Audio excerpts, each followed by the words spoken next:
Hi, Nightshare here. Welcome to Immortals Progressive Recap.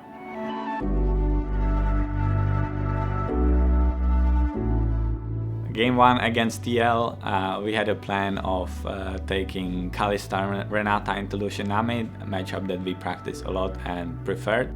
Usually we were sending Talia mid and counter-picking jungle, which proved very effective in scrims. Sadly, we didn't really go with that on stage. We decided to pick a different mid laner.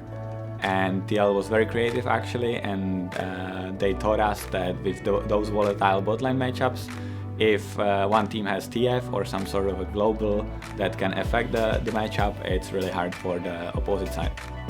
So basically, heading into the game against TL, we scrimmed only once with PoE, and it was actually one game after he just arrived in LA. And the next day we just played against the LA. Our win against FlyQuest, the game wasn't the cleanest one, but players did some magic and they simply outplay opponents, and that resulted in us winning the first game of this split on stage. I feel like I had to commend the players on playing sort of like the flanking compositions around the Drake setups really well, with approaching the setups in 3 different angles, which is very hard to play against. And that specific, sort of like the last team fight around the Drake, that's what won the game actually. Our game against TSN, we decided to go for Senna TK, Azir, Nocturne and Fiora. And the early game, other than disrespecting a bit on bot lane and wasting heal for no reason, went really well.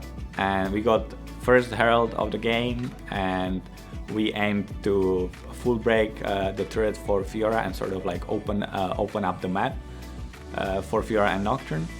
And we sort of fumbled and we didn't get the full break, and enemy team was stacking Drakes.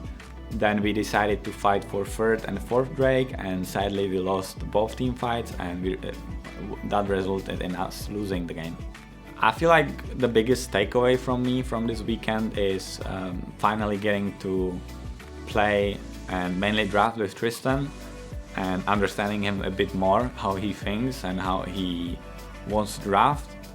And coming into the next weekend, we have to sort of get on the same page and figure out the meta and how we want to approach it.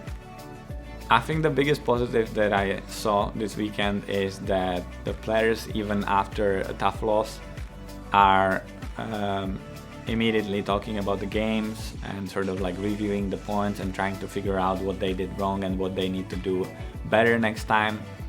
And we're sort of staying extra half an hour or even more after the game in the room and just like talking about the game to each other, and seeing that as a coach is really insane, because people are just not closing into themselves, and they're just like coping in the loss as well.